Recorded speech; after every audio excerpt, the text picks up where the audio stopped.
Hello students, good evening.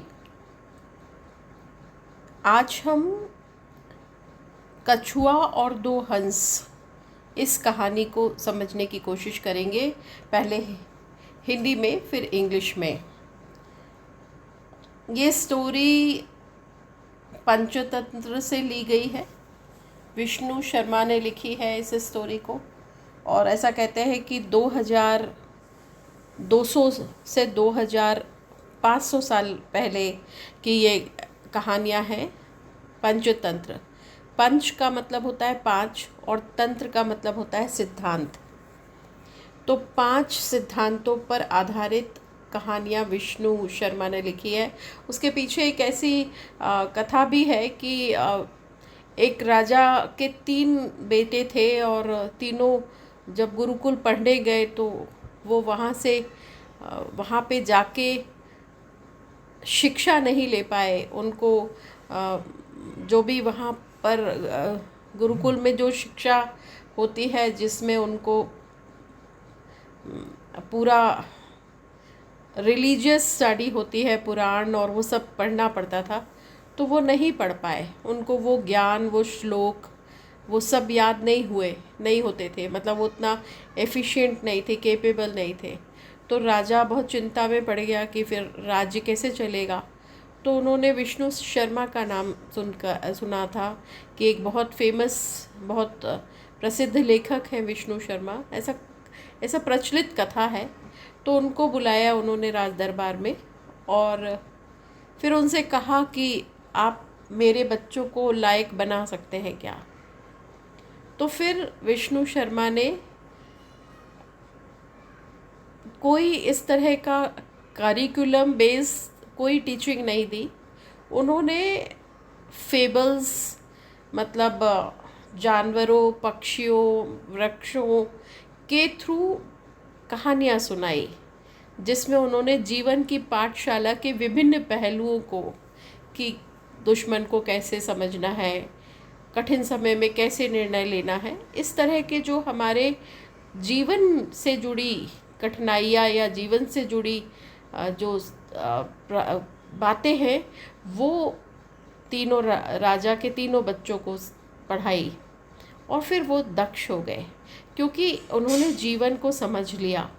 तो ऐसी कथा है और वही विष्णु शर्मा ने ये कहानी लिखी है, द टॉर्टोइज एंड द गीज। तो चलिए पढ़ते हैं। एक समय की बात है, एक घने और सुंदर जंगल में एक बड़ा सा तालाब था। उसका जल बिल्कुल स्वच्छ और निर्मल था। आप इमेजिन कर सकते हो कि एक घने सुंदर जंगल में एक बहुत बड़ा सा तालाब जिसमें स्वच्छ और निर्मल जल था। उसी तालाब में कम्बुग्रीव, ये नाम आपको याद रखना पड़ेगा कि उसी तालाब में कम्बुग्रीव नाम का कछुआ रहता था। कम्बुग्रीव वह बहुत बुद्धिमान था, लेकिन उसे बातें करने की बहुत आदत थी। उसके 2 घनिष्ठ मित्र थे, 2 हंस, मतलब कछुआ और 2 हंस।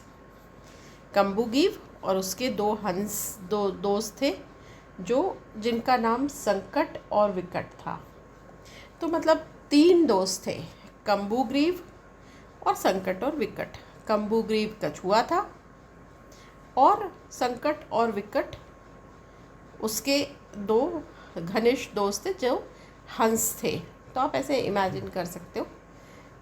अब प्रॉब्लम क्या था कि कम्बुग्रीव बहुत बुद्धिमान तो था, पर बातें करने की बहुत आदत थी। तो कभी कभी हमारे पास बहुत सारी क्वालिटीज़ होती है, लेकिन हमारी एक वीकनेस जो होती है वो डोमिनेट करती है और हमारी इस क्वालिटीज़ को डोमिनेट करती है। तो फिर उन क्वालिटीज़ का कोई मतलब नहीं रह जाता। वो एक जो वीकनेस है वो इतनी हावी हो जाती है कि हमारे सारे अचीवमेंट्स में कई बार वो पानी फेर देती है। तो देखिए ऐसा कुछ यहाँ भी होता है। अब ये तीनों मित्र प्रतिदिन तालाब के किनारे मिलते, दोनों हंस, संकट, विकट और कम्बुग्रीव। ये तीनों तालाब के किनारे अक्सर मिलते, बातें करते, ज्ञान की चर्चा करते और हंसी खुशी समय बिताते हैं। कुछ वर्षों बाद उस क्षेत्र में भयंकर सूखा पड़ा। बारिश ही नहीं हुई, वर्षा बिल्कुल नहीं हुई। अब क्या हुआ, धीरे धीरे तालाब का पानी सूखने लगा, मछलियाँ भी मरने लगी, पेड़ पौधे सूख गए और सभी जीव जंतु दूसरी जगह जाने लगे जहाँ पानी था। अब दोनों हंस जो थे संकट विकट, वो अपने मित्र कम्बुग्रीव की चिंता करने लगे। नेचुरली वो तीनों फ्रेंड्स थे तो उनको बहुत चिंता हुई। एक दिन उन्होंने कहा, मित्र, यह तालाब शीघ्र ही सूख जाएगा, पूरी तरह सूख जाएगा।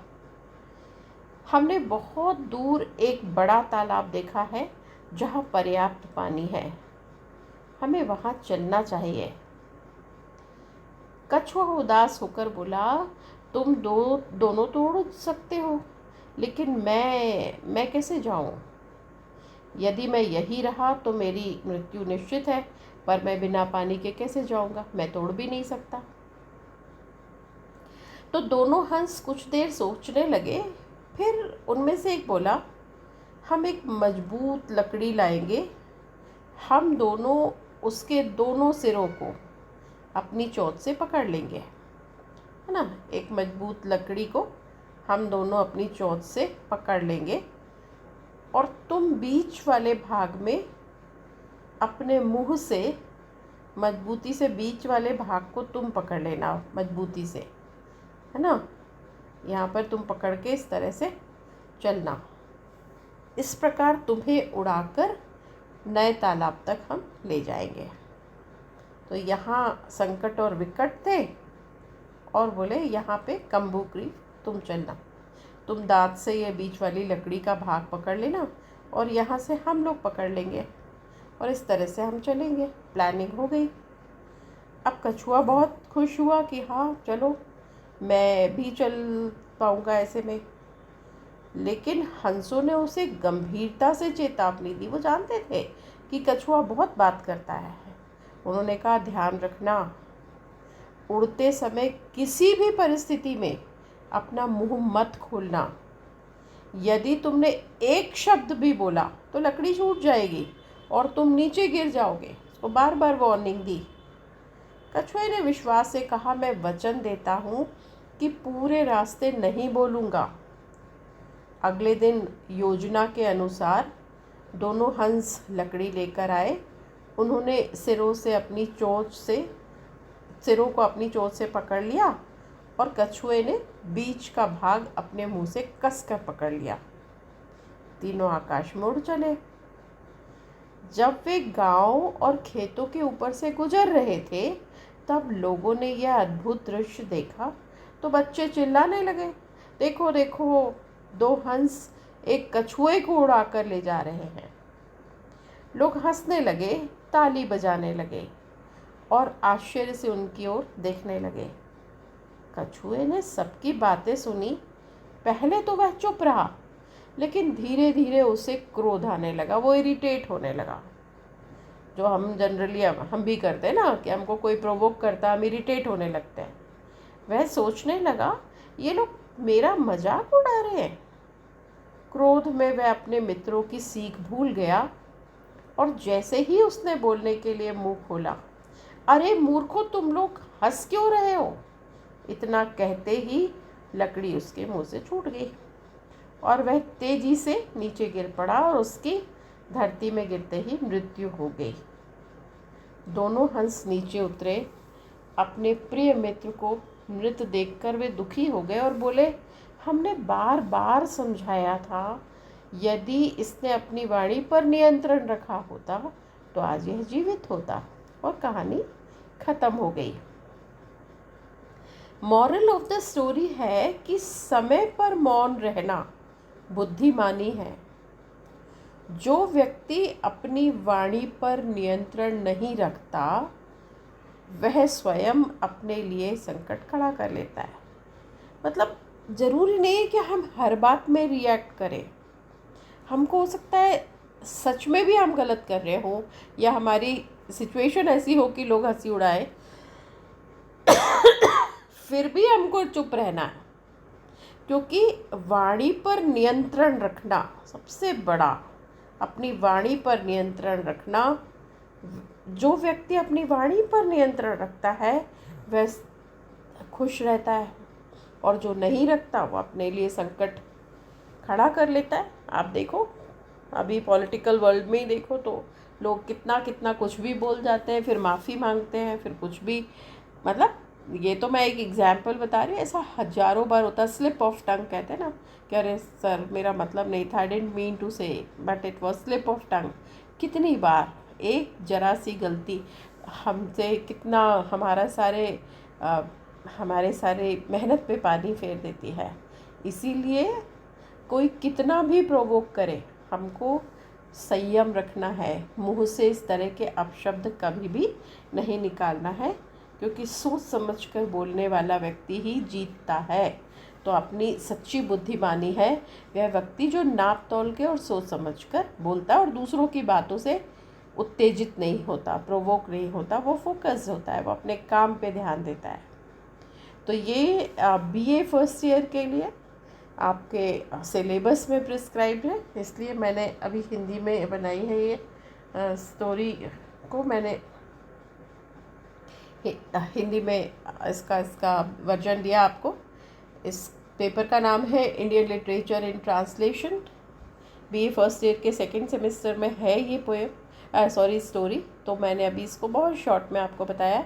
अब मैं इसका इंग्लिश वर्जन भी बना रही हूँ, तो आप you can refer the same. Okay, thank you so much, and please write your comments. Your feedbacks and suggestions are always most welcome, right? And which topic you would like to discuss after this, please write to me. You can write in the comment box, or you can write me on this number 94253 49521. Thank you so much. God bless you.